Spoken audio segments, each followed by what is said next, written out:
Hallo liebe Leute da draußen, ich bin's wieder, euer Dave.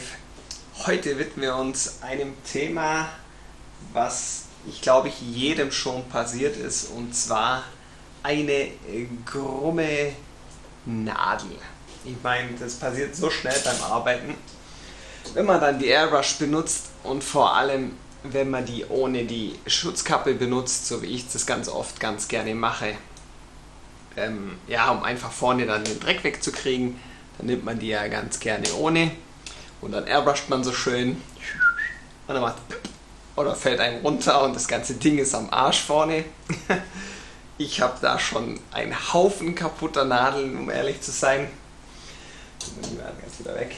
Und zwar so, lass mich mal lügen, es sind so um die 20 Stück ungefähr. Ich habe die mal immer gesammelt, in der Hoffnung, dass mal irgendwann ein Tool rauskommt, mit dem ich die eventuell wieder schärfen kann oder reparieren kann.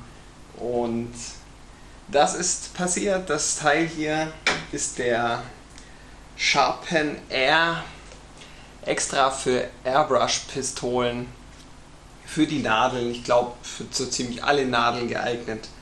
Und ja, damit lassen die sich tatsächlich wieder sehr einfach und sehr schnell wieder in Form bringen und sogar wieder richtig gut reparieren, sodass die richtig gut laufen. Ich bin echt überrascht, um es gleich mal vorweg zu sagen, es funktioniert gut. Das Teil kostet, glaube ich, so um die 40, 50 Euro. Ich verlinke es sowieso unten. Und ich zeige euch gleich mal, wie das funktioniert mit dem Ganzen. Und ja, was ich noch sagen wollte ist, ich habe mir früher mal ein Mikroskop besorgt, einfach aus dem Grund, weil ich wissen wollte, wie so eine kaputte Nadel aussieht, wie die Düsen, manchmal wusste ich nicht, ist die Düse zum Beispiel kaputt oder nicht, habe ich mir mal für ein paar Euro das Ding bei Amazon geholt, kann ich auch rein verlinken, war für mich einfach besser zum Sehen, ob die Düse zum Beispiel beim Putzen dann halt mal aufgesprengt ist. Das sieht man nicht immer. Man kann es manchmal mit dem Fingernagel ein bisschen spüren. Und dann sprüht die Airbrush auch nicht mehr richtig gut. Und das war jetzt hier für das Projekt ehrlich gesagt perfekt.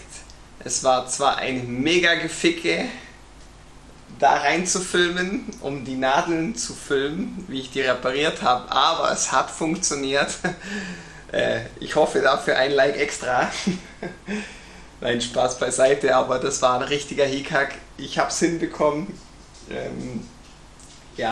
Ich zeige euch einfach mal kurz, wie das mit dem guten Teil hier funktioniert.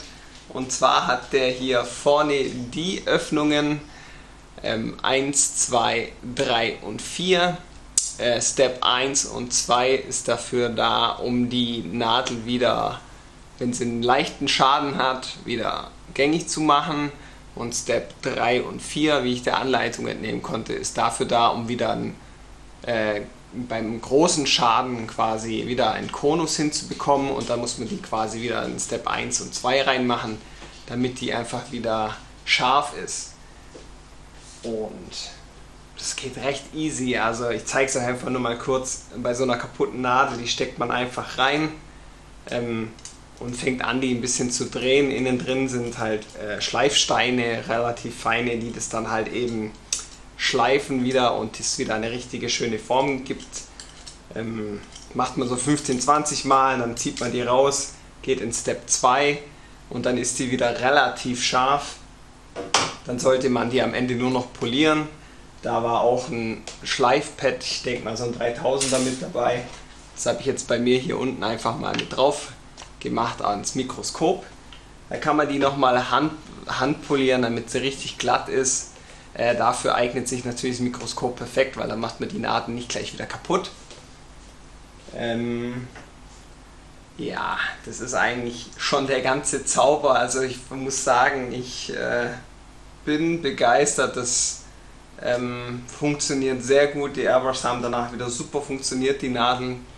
Also ich habe jetzt erstmal genug Nadeln, um die wieder zu reparieren. Man kann so, habe ich gelesen, im Schnitt 6 bis 8 Mal oder sogar auch 10 Mal die wieder einigermaßen in Form bringen. Klar, bei einer, die relativ stark beschädigt ist, wo man den Konus wieder einschleift, da wahrscheinlich ein bisschen weniger, aber da hat man doch relativ lang Freude an seinen Nadeln und muss nicht so viel Geld ausgeben. Also das Teil hier reinvestiert sich in kürzester Zeit, einfach aus dem Grund, dass die Nadeln einfach relativ teuer sind, weil es auch ist eine Präzisionsarbeit, die da vollbracht wird, und Respekt daran, aber deswegen hat es einfach den Preis. Und das ist eine sehr geile Alternative. Ich kann es euch nur empfehlen. Wir schauen jetzt, glaube ich, nachher gleich mal die Bilder im Mikroskop an. Dann seht ihr mal, wie die kaputt sind, die Spitzen, und wie sie danach aussehen. Und das haben wir einmal mit dem leichten Schaden und einmal nehme ich eine, die richtig kaputt ist, und zeige euch dann das Endergebnis. Und bevor wir jetzt starten, for my English visitors, this is an airbrush tool to repair your broken needles. Fix instructions. Step 1 and 2 is for fixing a light damage for your needle, and step 3 and 4 is to give the needle a new form when it's a heavy damage, and then you go to step 1 and 2 back to give him new shape. It's really easy. My English is not too good to speak long. That's all my tutorial videos have English subtitles. I know it's not the best translation, but better than nothing, I say, and I hope you enjoy it. So, ihr Lieben, da haben wir jetzt die Nadel mit dem leichten Schaden. Man sieht vorne eben diese kleine Nase, und ich halte es mal gleich an, weil es ist mega schwierig in diesem Mikroskop zu navigieren. Hier sehen wir jetzt eben diese leichte Verbiegung vorne, wenn sie dann mal kurz irgendwo aneckt oder anknallt. Und jetzt werde ich sie in den ersten Step reintun, ganz vorne rechts, und werde die jetzt erstmal schärfen, und dann schauen wir weiter. So, das war jetzt Step 1 und die sieht schon verdammt gerade wieder aus, die Nadel. Also das funktioniert wirklich gut. Da war ich schon echt beeindruckt. Klar, es hat noch Schleifrillen, aber mit dem Polieren wird es dann nachher deutlich besser. Und dann gehen wir gleich mal zu Step 2. Und da muss ich sagen, da sieht die schon wieder bombig aus. Also wirklich, klar, vorne hat sie noch minimal ein bisschen Dreck und 100%ig gerade wie auf dem Werk wird es eh nicht, aber die ist wieder richtig gerade. Ich lasse gleich mal noch ein Stück weiterlaufen. Dann seht ihr mal, wie dick diese Nadel ist und wie groß aufgelöst das jetzt hier mit dem Mikroskop ist. Und also, wie gesagt, es funktioniert einfach richtig gut. Und ja, mehr braucht man dazu eigentlich nicht sagen, aber ich fand es eigentlich ganz spannend, das mal unter dem Mikroskop zu sehen. Auch für mich selber, da sehen wir mal, wie dick die Nadel eigentlich ist und wie fein die nach vorne hin ist. Und jetzt habe ich für euch noch alle 3 Bilder zum Schluss. Und wir sehen eigentlich, wie links die eigentlich so wirklich abgeknickt ist vorne. Da bin ich irgendwo mal wahrscheinlich zu nah an den Untergrund oder habe es vielleicht fallen lassen, oder beim Putzen kann das auch mal passieren, im Ultraschallreiniger. Und in Step 2 ist eben diese Frontnase schon etwas weg und im letzten Step ist sie quasi nicht mehr vorhanden. Das sieht schon richtig krass aus. Wenn man sie jetzt dann eben noch mit dem 3000er dann ein bisschen poliert, dann wird die noch glänziger, noch glatter, noch besser, und dann hat man im Endeffekt wieder eine komplett neuwertige Nadel, und das ist eigentlich, muss ich sagen, echt schon der Hammer. Dann würde ich sagen, schauen wir uns mal den Heavy Damage an und ob die nachher genauso gut aussieht. So, meine Freunde, da habe ich euch jetzt mal eine richtig schöne vermurkste Nadel. Die ist richtig fertig, also die habe ich mal, da ist mir die komplette Airbrush runtergefallen, und halt natürlich aus einem Meter Höhe hat sie natürlich komplett verbogen. Also die sieht richtig, richtig übel aus, Und da habe ich tatsächlich wirklich stark gezweifelt, ob das noch funktionieren kann, weil da ja eben der ganze Konus weg ist, die ganze Form ist nicht mehr vorhanden. Und da kommt jetzt eben bei dem Tool Step 3 und 4 zugange. Das ist nämlich nur dafür da, um wieder diesen Konus zu schaffen. Und da gehen wir eben in Step 3 und 4 zuerst rein und schleifen da diesen Konus ein. Und gehen dann eben in Step 1 und 2 zurück und fangen die an zu polieren, jetzt wie bei dem leichten Damage.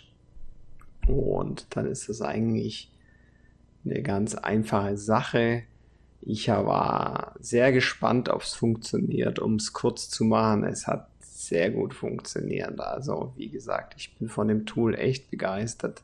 Hier ist jetzt noch ein bisschen mehr reingezoomt, also lasst euch von der Dicke der Nadel jetzt nicht täuschen. Aber die ist einfach wieder kerzengerade, sieht wieder super aus. Da habe ich mit der Kamera wieder rumfuchteln müssen, da ist mir das Ganze zusammengefallen, da musste ich es nochmal neu machen. Deswegen ist es auch hier jetzt noch ein bisschen näher rangezoomt. Aber die Nadel ist einfach wieder komplett ganz, der Konus stimmt, es passt. Die Nadel ist gerade aktuell in einer der Airbrushs drin, weil das habe ich natürlich gleich ausprobiert. Und läuft wie eine 1, also ich kann bis jetzt nur Positives über dieses Tool sagen. Es funktioniert sehr gut, es funktioniert mit leichtem Schaden, es funktioniert mit schwerem Schaden und wenn ihr auch Nadeln übrig habt oder dasselbe Problem, dann gönnt euch das Teil. Das ist also wie gesagt, ich kann es nur empfehlen und in dem Fall war es das schon und ich wünsche euch noch einen schönen Tag und viel Spaß beim Airbrushen.